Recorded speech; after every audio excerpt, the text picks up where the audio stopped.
afternoon, ladies and gentlemen. I'm really excited to be here. Thanks to Sergio and to Pro Citrus for inviting me to come and address you. Last night at dinner, Sergio mentioned the citrus family, and definitely we are a citrus family, and I bring you greetings from your brothers and sisters in South Africa. Just an outline of my presentation. This is the only slide in Spanish, so just to give you an idea of what I'm going to be speaking about. So I'm just going to give you a quick snapshot of South Africa, and then some idea of our industry in South Africa, comparison with Peru, and then I'll give you a brief outline on mandarins or easy peelers, oranges, lemons, grapefruit, and then some of the big ticket items, some of which have been already covered by previous speakers. I just want to thank Freshfell, Shafe, CIRAD, and CGA Information Services for some of the information you get out there.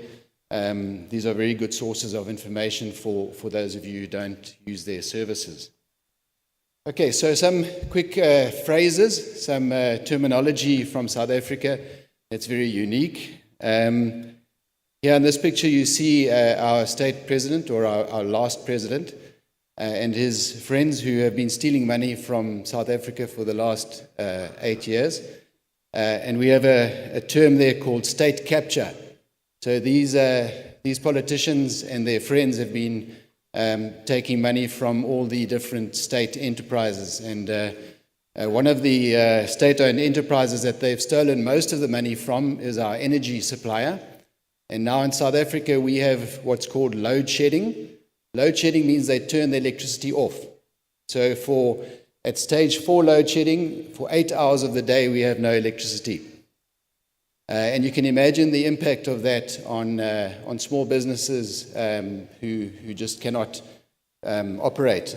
For the fruit industries, what's important is cold stores.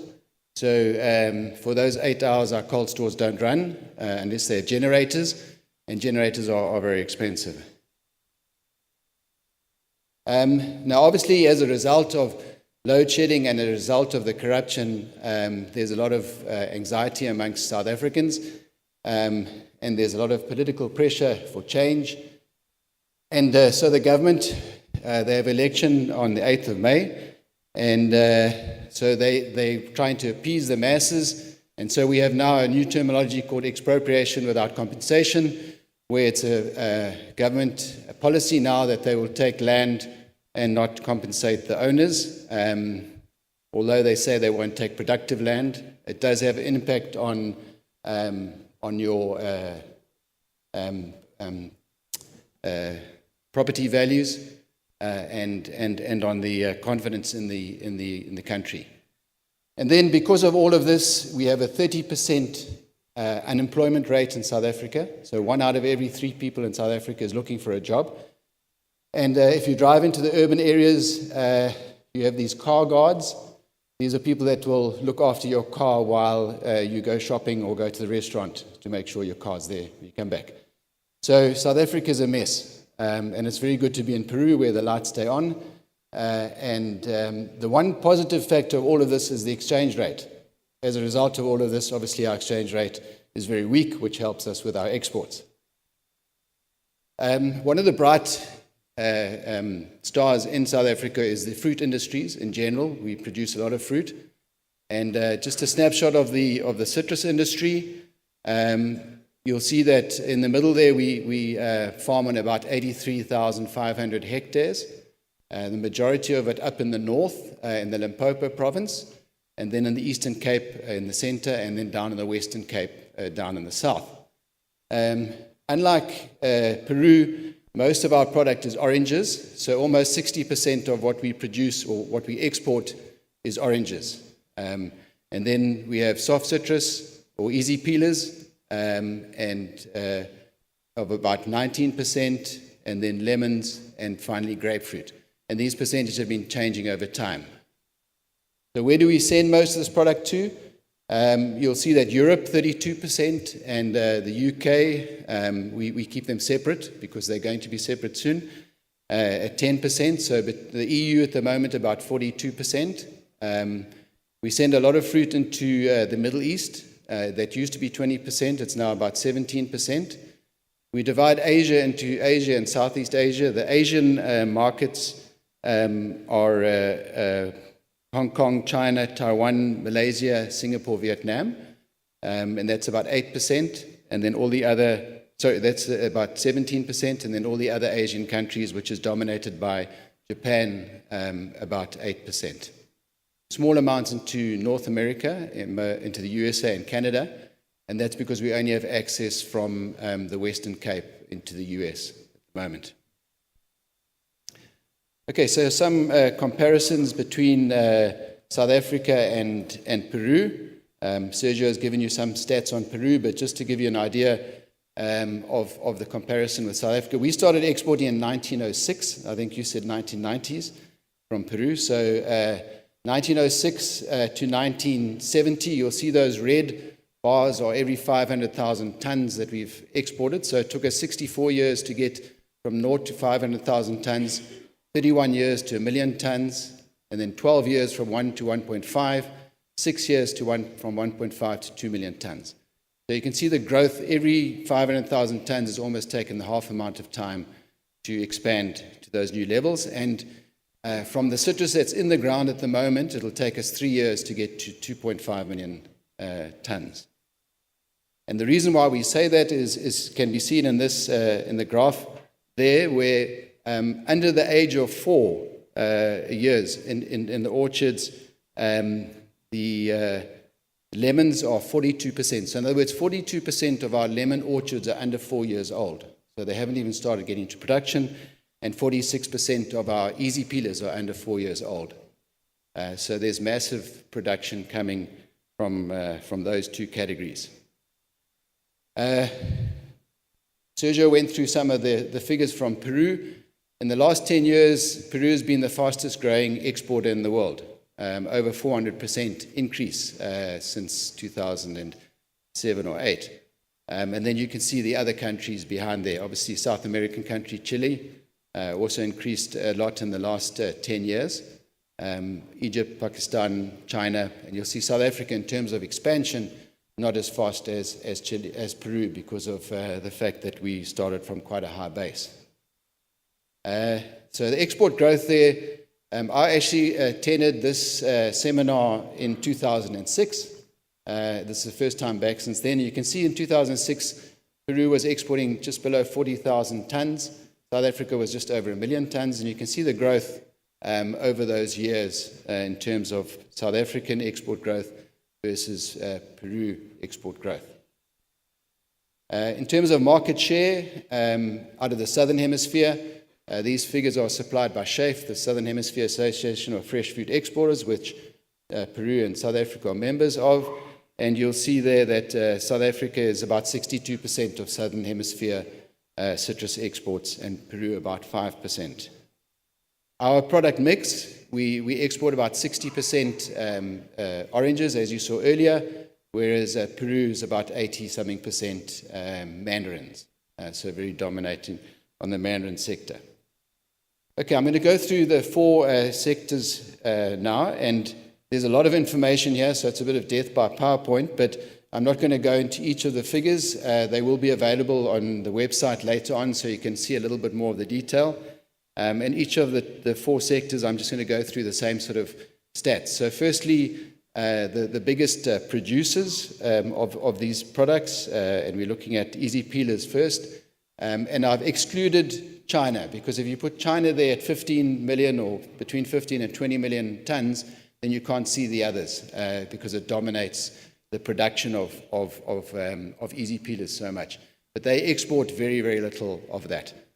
The next biggest producer is Spain, and followed by Morocco, etc. on that slide. So you can see that Spain, a big producer and a big exporter of easy peelers. Out of the Southern Hemisphere, you can see South Africa, Peru, and Chile during our season. The trade in easy peelers has sort of flattened out recently, and one might think that it's going to continue to do that. But in fact, if you look at the plantings and the export that are coming in the next couple of years, This slide shows you, in terms of Spain, Morocco, and Israel, only their late mandarin plantings, so not their or exports, not their other products. Whereas for South Africa and Peru and others, it includes all soft citrus or all easy peelers. And the interesting thing there is that out of those three countries, Morocco, Israel, and Spain, they will be increasing their tonnage by 300,000 tons in the next 3 years. South Africa, from what's in the ground already, will be increasing by 255,000 tons. I'm not too sure the Peruvian figures, but when I look at the plantings in Peru and Chile, the USA, and other countries, I see the same sort of thing happening.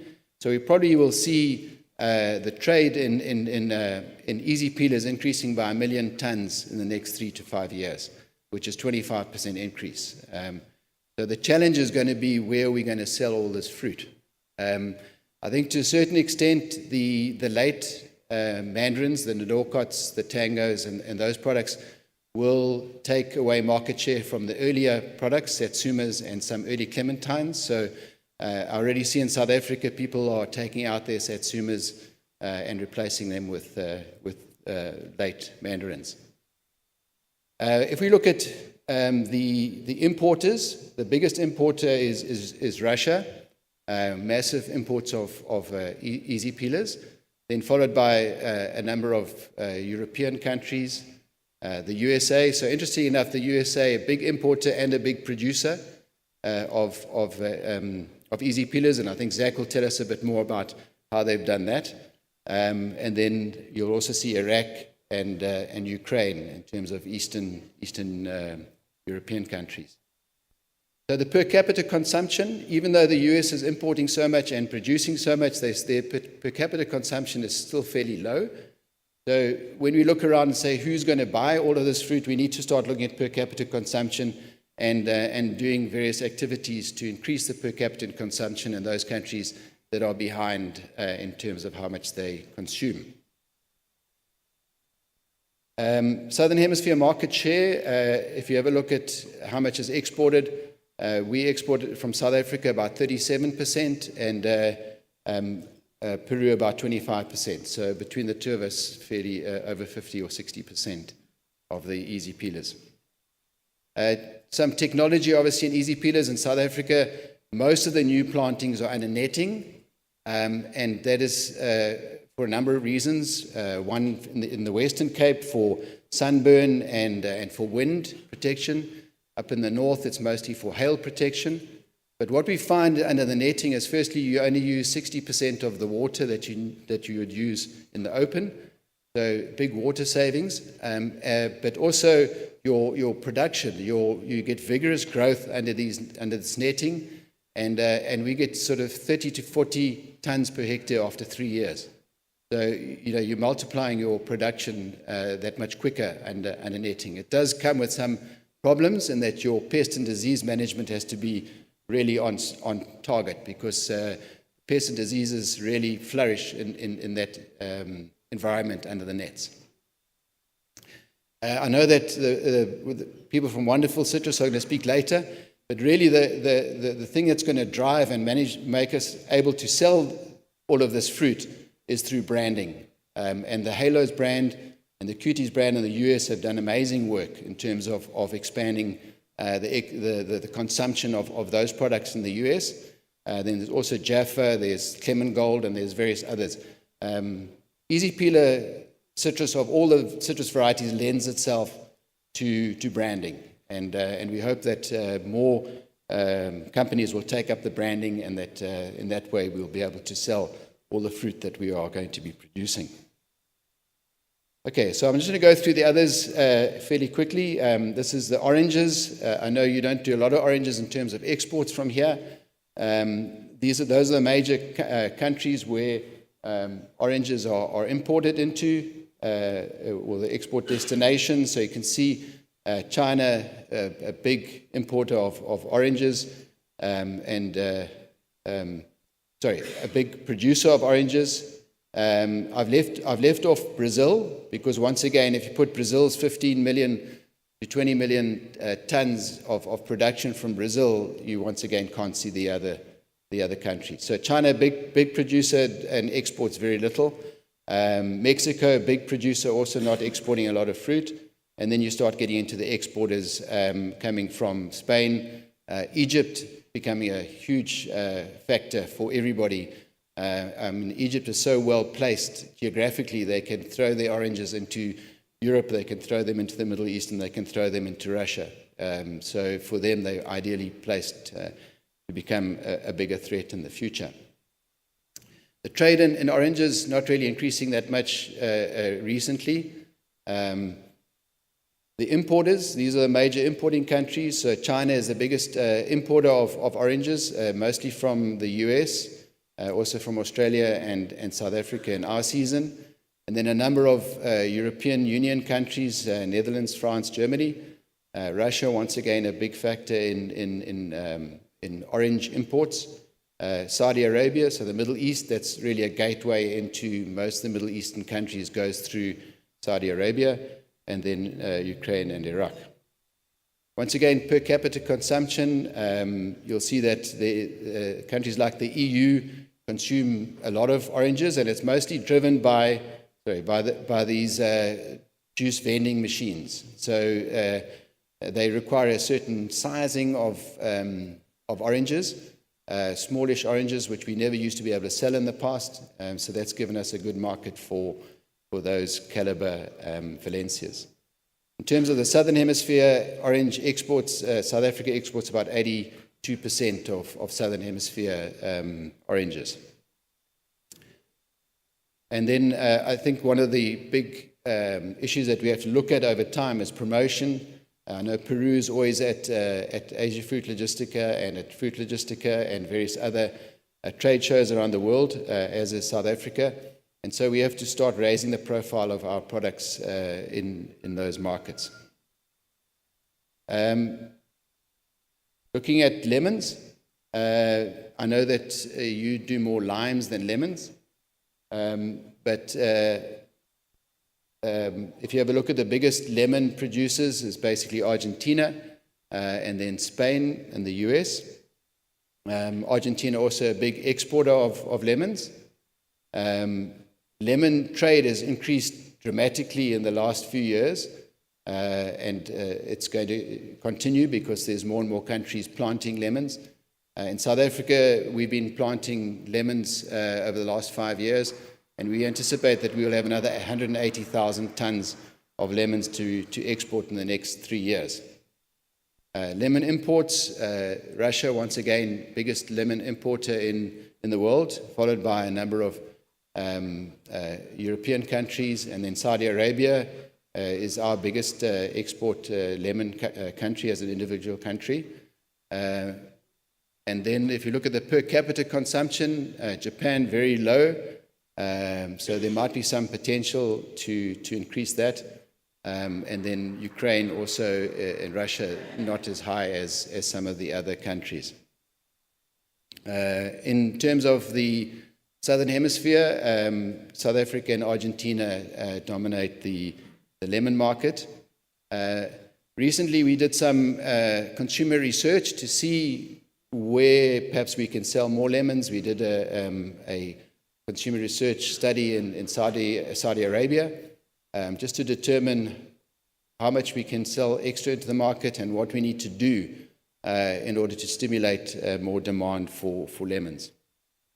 One of the big driving factors in terms of lemon consumption is from Asia and the East, and that's because they're starting to consume more and more lemons in their water and in their tea. So if you have every Chinese person putting a slice of lemon into their water or into their tea, you're going to sell a lot more lemons, and that's what's happening in Asia.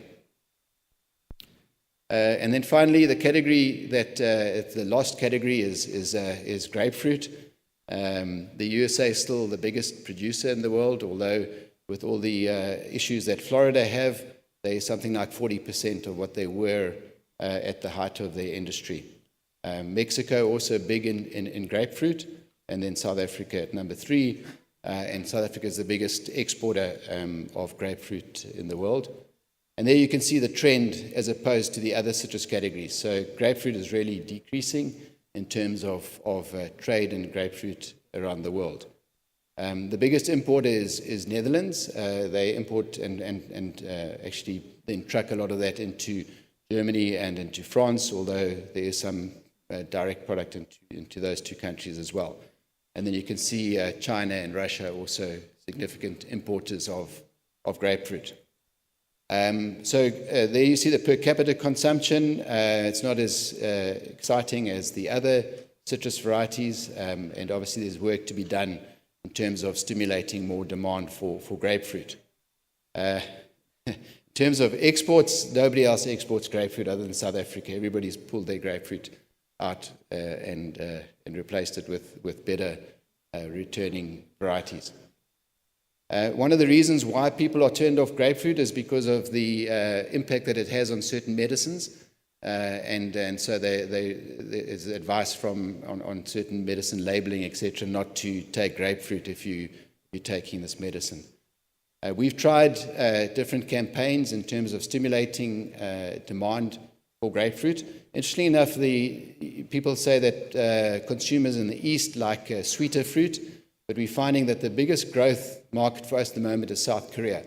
They're importing over 1 million cartons of grapefruit now, and we only got access to that market in 2012, so it's increased at a rapid rate. And then the other two markets that have always been good grapefruit markets are Japan and the UK, and that's because they have aging populations. They have the most aging populations in the world, and older people eat grapefruit. Although we're hoping that we'll start getting more youngsters into the category through its health benefits, etc. Just as a matter of interest, Florida have developed a grapefruit now that doesn't impact on those medicines. So that's getting rolled out at the moment.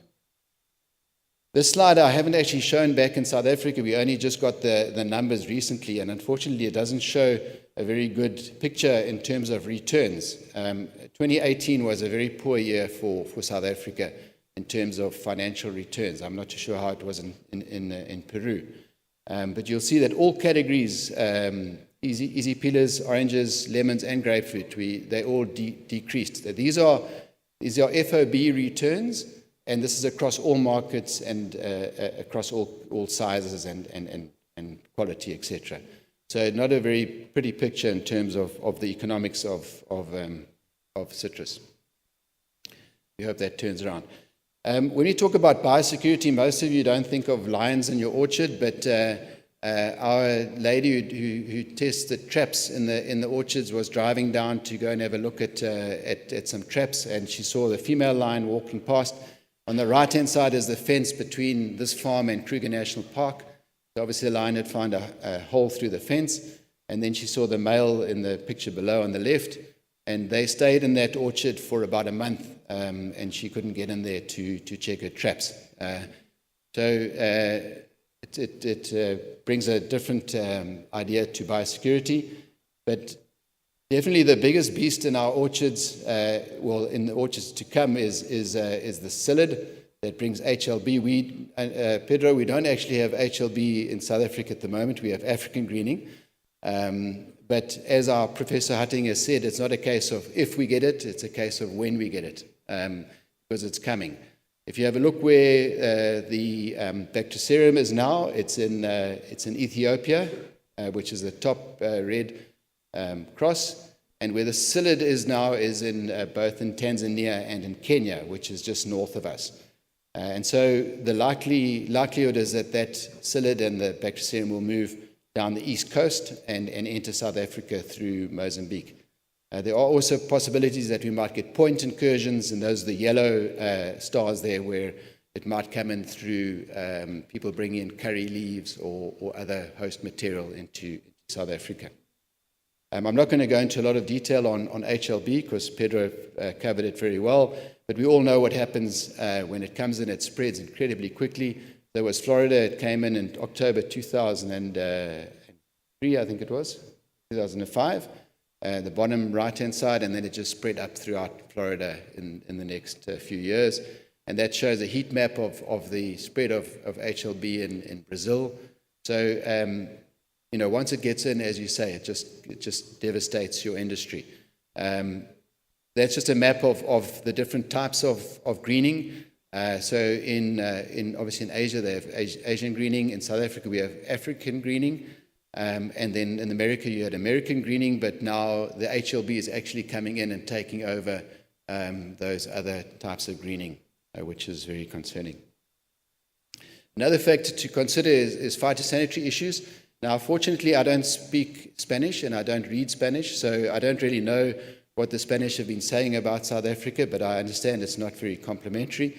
And the issue with phytosanitary is that as a signatory to the International Plant Protection Convention, we respect the rights of countries to look after their domestic industries, and we would hate to send pests and diseases that impact on them. However, when they use these measures as technical barriers to trade and as political barriers, then we have a problem. And we don't really understand what's going on in Spain, because if you have a look at that graph, we don't really compete with Spain. If you have a look who's competing with Spain, it's Morocco in easy peelers, Turkey in lemons, and Egypt in oranges. And yet all the press and all the media statements by the farmer unions seems to be about South Africa. We understand it's political. If they can blame us for their problems, Brussels signed an economic partnership agreement with us a few years ago.